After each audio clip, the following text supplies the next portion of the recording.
Assalamualaikum warahmatullahi wabarakatuh. Perkenalkan, nama saya Alma Azahra. Di sini saya akan membahas tentang faktor yang mendekatkan hubungan dai dan mad'u. Dalam berdakwah, seorang dai harus mampu menghipnotis mad'unya, atau dapat dikatakan dengan kemampuan atau karakteristik seorang dai, agar terdapat keunikan dan kenyamanan dalam mendengarkan dakwah. Dengan demikian, hal tersebut akan terwujudnya hubungan komunikasi atau kedekatan antara dai dan mad'u. Sehingga apabila kedekatan dan kenyamanan sudah dapat diaplikasikan dan forum berdakwah, maka materi yang disampaikan akan mudah diterima oleh masyarakat. Keterkaitan dan sikap positif masyarakat terhadap dai dapat diuraikan faktor-faktornya adalah sebagai berikut.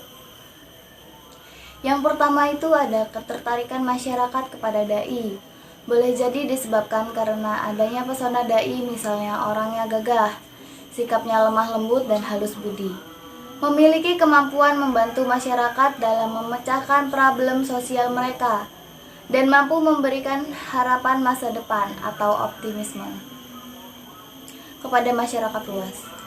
Ketertarikan ini seperti orang yang jatuh cinta karena melihat gadis yang memang sangat cantik. Seorang dai ketika mau menyampaikan ucapannya di depan mad'u harus mempunyai kesiapan yang matang agar kegiatan dakwah berjalan lancar. Kesiapan tersebut akan nampak pada seorang dai ketika menyampaikan materinya, apakah meyakinkan atau tidak, dan pembicaraan topiknya akan sistematis, dalam artian tidak akan berbicara kemana-mana, walaupun nantinya di tengah-tengah diselingi dengan permainan atau humor, atau yang lainnya, dikarenakan dai sudah mempersiapkan arah pembicaraan dari awal hingga akhir. Yang kedua ada ketertarikan. Ketertarikan itu boleh jadi karena kehadiran dai tepat waktu, yakni pada saat masyarakat membutuhkan kehadiran figur seorang tokoh panutan, yakni dikala suasana psikologis sedang menunggu kehadiran seseorang yang didambakan. Tiba-tiba hadir sang dai mengisi kekosongan. Seorang dai juga harus membawakan kesan kepada mad'unya bahwa ia berhati tulus dalam niat dan perbuatannya.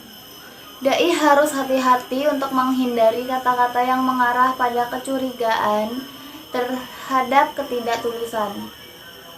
Faktor yang menghubungkan kedua belah pihak seperti ini sama seperti hubungan cinta seorang pemuda yang sedang kesepian, kemudian ketemu dengan seorang gadis, meski tidak ideal tetapi mampu mengisi kekosongan jiwanya. Yang ketiga ada hubungan batin. Hubungan batin itu terbentuk boleh jadi karena masyarakat sedang merindukan hadirnya keajaiban karena sedang menghadapi masalah-masalah yang tidak logis. Sosok yang dipandang mampu mengatasi hal seperti itu biasanya adalah seorang pemimpin spiritual. Tiba-tiba datang seorang dai membawa apa yang diidamkan, yang doanya dianggap mujarab dan bahkan lebih. Kedekatan antara hubungan batin antara dai dan mad'u dalam model ketiga ini dapat dibandingkan hubungan kaum Ansor dan Muhajirin pada zaman awal Islam. Ketika itu, orang Yathrib yang sudah lama berkutat pada konflik sosial dengan lawan-lawan kabilahnya, sampai pada suatu titik merindukan hadirnya tokoh pemersatu.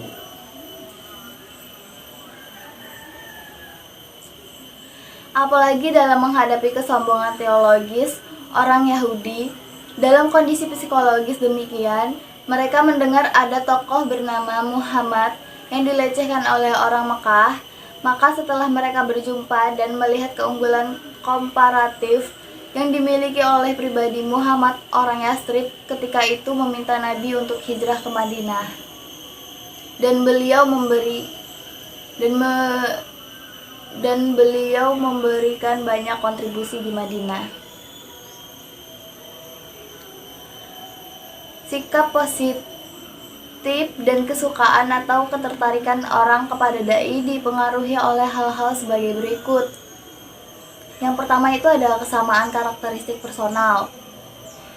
yakni kesamaan agama, keyakinan aliran ideologi, tingkat sosial ekonomi, nilai-nilai yang dianut, sikap terhadap sesuatu, dan sebagainya. Yang kedua itu ada kesamaan tekanan psikologis. Orang yang sedang tertekan, perasaannya cenderung tertarik kepada orang lain yang juga sedang tertekan. Pejabat-pejabat tinggi yang merasa dikecewakan oleh pemerintah Orde Baru saling tertarik dan bersikap positif di antara mereka. Yang ketiga ada rendah diri. Keramahan dai dalam berkomunikasi akan menimbulkan rasa simpati mad'unya kepadanya.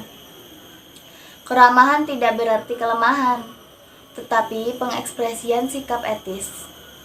Lebih-lebih jika komunikator muncul dalam forum yang mengandung dan membutuhkan argumentatif. Ada kalanya, dalam suatu forum timbul tanggapan dari seorang mad'u sebuah kritikan pedas.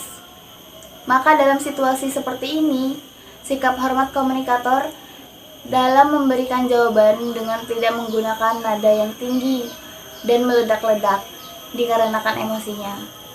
Dengan seperti inilah akan meluluhkan sikap emosional mad'u dan akan menimbulkan rasa simpati pada komunikator. Oleh karena itu, hubungan kedekatan antara dai dan mad'u dimulai dari seorang dai terlebih dahulu. Jika seorang dai memiliki figur yang baik, maka dengan tidak sadar respon masyarakat terhadap seorang dai akan muncul dengan sendirinya. Sekian dari saya. Wassalamualaikum warahmatullahi wabarakatuh. Assalamualaikum warahmatullahi wabarakatuh. Di sini saya akan melanjutkan materi tentang hubungan psikologis antara dai dan mad'u. Yakni yang pertama ialah faktor kepercayaan. Yang mana jika masyarakat percaya kepada seorang dai dan memandangnya dengan penuh hormat dan khidmat di pihak lain, dai pun percaya bahwa masyarakat berpikir konstruksif. Maka faktor ini memungkinkan terjadinya hubungan baik antara dai dengan masyarakat. Jika di antara kedua belah pihak tidak saling percaya, maka yang terjadi adalah kesalahpahaman. Jadi sini saya akan menjelaskan yang faktor utama itu saling percaya. Ialah ketika seorang dai itu menyampaikan atau berkecimpung atau sedang di dalam masyarakat atau dalam penyampaian fatwanya, ialah bagaimana seorang dai itu dia memiliki kriteria yang jujur, yang berbicara apa adanya, dan juga yang terutama berakhlak baik dengan tutur kata yang baik pula.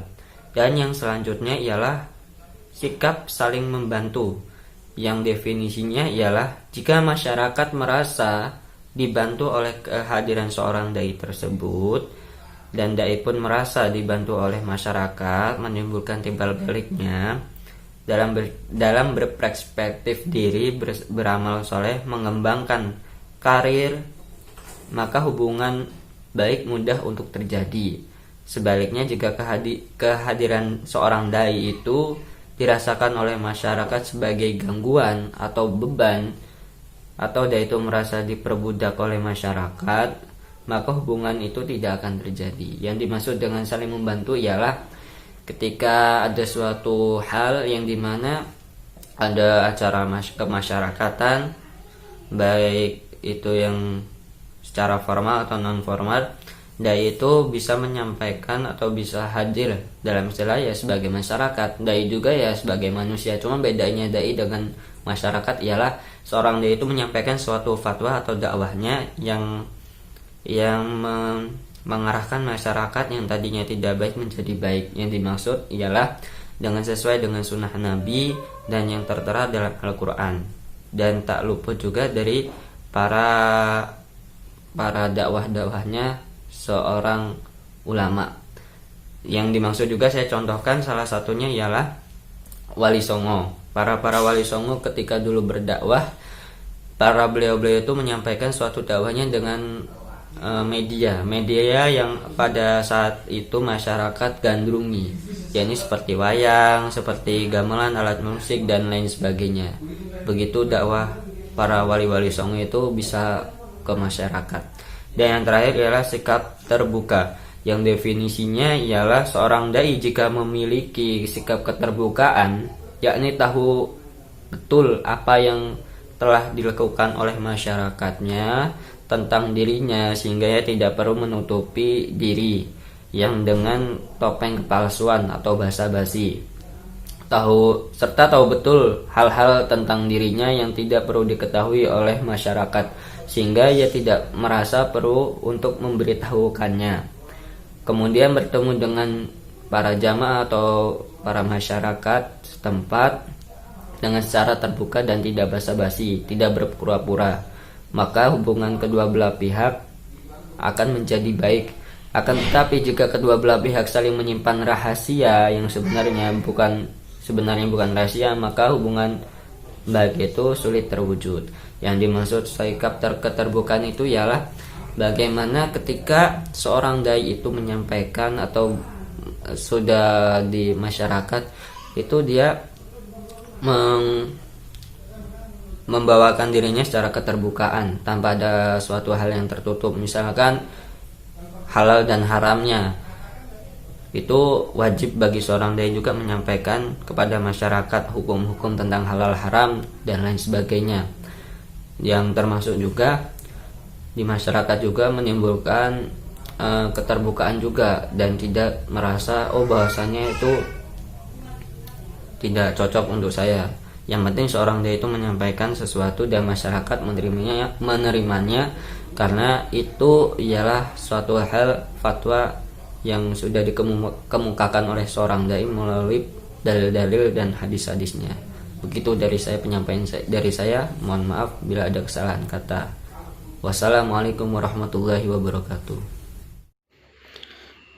Oke, baik. Di sini saya akan membahas tentang model-model hubungan dai dan mat'u. Berbicara tentang dai dan mat'u tentunya tidak terlepas dari sebuah kegiatan yang biasa dikenal dengan dakwah atau pengajian, yang mungkin bisa dilakukan di desa ataupun di kota ya. Di sini ada 3 model. Yang pertama model pertukaran sosial. Jadi teori ini dianalogikan seperti penjual dan pembeli, di mana dai itu sebagai penjual, dia menjual atau menjualkan sebuah nasihat, wawasan ataupun siraman rohani ya untuk si pembeli. Dan si pembeli ini dia harus mengeluarkan dana atau uangnya itu untuk ongkos transport dia menghadiri ke sebuah pengajian atau ke acara daripada dai tersebut. Yang selanjutnya model peranan.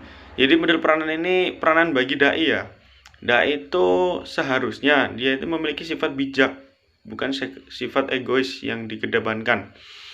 Walaupun memang karakteristiknya seperti itu. Jadi sebagai dai harus bisa lebih bijak gitu kan. Dan yang selanjutnya model permainan. Jadi model permainan ini seperti kita mengetahui ya strategi untuk permainan atau bermain di dalam sebuah pendakwahan ya dari dai tersebut. Jadi seorang dai itu harus bisa memahami situasi, kondisi saat sedang berlangsungnya dakwah tersebut. Dan ada 3 tipe daripada mat'u tersebut. Yang pertama itu dari kalangan orang tua, yang kedua dewasa, dan yang ketiga itu dari anak-anak. Ya, jadi kesimpulannya, seorang dai dalam kegiatan dakwahnya tentunya mempunyai berbagai cara agar pendapatnya mudah dipahami dan diterima oleh mat'u.